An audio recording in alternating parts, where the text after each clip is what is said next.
হঠাৎ করেই আমার আজকে মাথায় আসলো আমার একটু হাঁটাহাঁটি করা দরকার। আমি ঘড়িতে সময় দেখতে দেখতে হাঁটা শুরু করলাম, আর চোখ বন্ধ করে হাঁটতে হাঁটতে আমি চলে গেলাম এইরকম একটা বাজারের মধ্যে।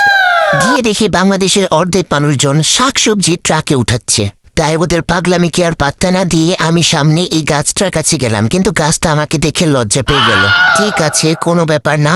সামনে এগিয়ে দেখি এই গরু আমাকে ওয়েলকাম করার জন্য দাঁড়িয়ে আছে। সাধের লাউ বানাইলো মোরে বৈরাগী, সাধের লাউ বা আরে এই গরু তো আরেকটা গরুকে নিয়ে আসছে।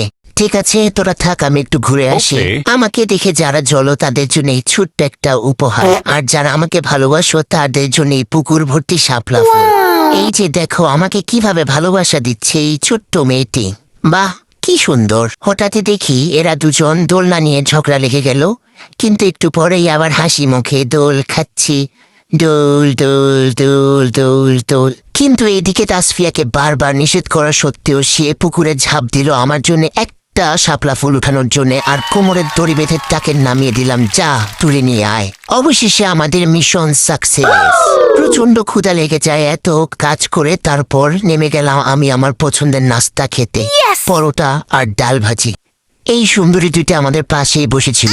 আবার একটু আশেপাশে ঘোরাঘুরি করতে করতে আবার একটু খিদে পেয়েছে, আর খেয়ে নিলাম বিস্কিট। আর এই বাবুটা আমাদেরকে দেখে একদমই অবাক হয়ে যায়, কিন্তু না, এখনো ক্ষুধা কমে নাই। তাই তো চলে গিয়েছিলাম টং দোকানে মোজো আর স্পিড খাওয়ার জন্যে। আর সকাল সকাল এক কাপ খাঁটি গরুর দুধের চা না খেলে কোনোভাবেই এই হাঁটা সম্পূর্ণ হবে না, তাই সেটাও করে নিলাম। এই হলো আমার সকালে হাঁটতে বের হওয়ার কাহিনী। ডায়েটের 12টা বেজে গেছে। সকাল 7টায় হাঁটতে বের হয়ে দুপুর 1টায় বাসায় ফিরলাম।